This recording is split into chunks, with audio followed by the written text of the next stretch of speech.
భాను గారు. అండ్ మీరు ఎలా ఫీల్ అవుతున్నారో తెలీదు కానీ యాజ్ ఎ తెలుగు అమ్మాయిగా మేమందరం super happy. And from all the women out here and kudos to you. మీరు మళ్ళీ మళ్ళీ పని చేయాలి, కనిపించాలి అని మేము మనస్ఫూర్తిగా కోరుకుంటున్నాం.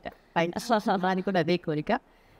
మన పిల్లలందరూ చాలా సలిషం వాళ్ళు అందరూ సూపర్ పొటెన్షియల్ ఉన్నటువంటి సూపర్ టాలెంటెడ్, వారికి బోల్డ్ అండ్ ఆపర్చునిటీ రావాలని నన్ను ఎప్పుడు దట్ ఈస్ మై విషన్ ప్రే. అసలు మీది ఒక పాట ఉండేది కదా లీడర్లో, రాజశేఖర్. అసలు ఈవిడ ఏంటి అసలు హోస్టింగ్ సైడ్ చూసాము, యాక్టింగ్ సైడ్ చూసాము, అండ్ ఇలాంటి ఒక స్పెషల్ సాంగ్ చేసి అలా నిల్చోబెట్టగలిగారు మీరు. అండ్ సో దాని తర్వాత చాలా కాలం అయిపోయింది మిమ్మల్ని చూసాం. ఈ మధ్య మీ యూట్యూబ్ పెట్టడం వల్ల అక్కడ చూస్తున్నాం, అండ్ మూవీలో ఇప్పుడు చూడడం. అండ్ మీకు ఎలా అనిపిస్తుంది మళ్ళీ పెద్ద స్క్రీన్ మీద కనిపించడం? నాకు కూడా చాలా హ్యాపీగా ఉందిరా. బికాజ్ చాలా క్యారెక్టర్స్ అడుగుతూనే ఉంటారు నాన్ స్టాప్. రాజశేఖర సాంగ్ చేసిన తర్వాత ఎన్ని పాటలు అడిగారో చెప్పలేను.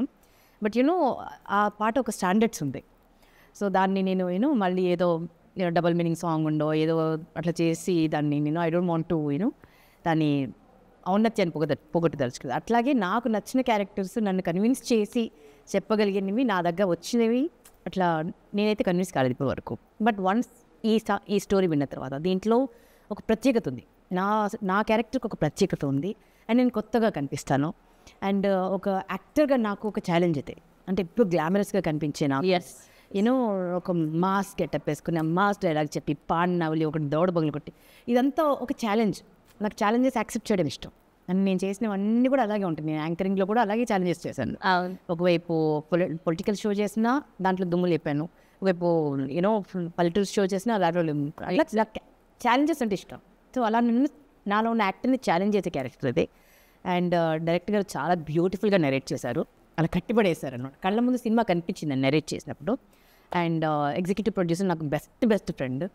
ఇంకా తను పట్టుబదలని విక్రమార్కుడు అనమాట. ఒకసారి చెప్పాడంటే ఒప్పించి తీరుతాడు. సో రాజేష్ కొత్తగా అనిపించింది నాకు. అండ్ అందున ఈ పేరు వినగానే ఆ స్క్రీన్లో కనిపించడమే ఒక అదృష్టం అనిపించింది. సత్యరాజ్ గారి పేరు వినగానే. రాజేష్ గారు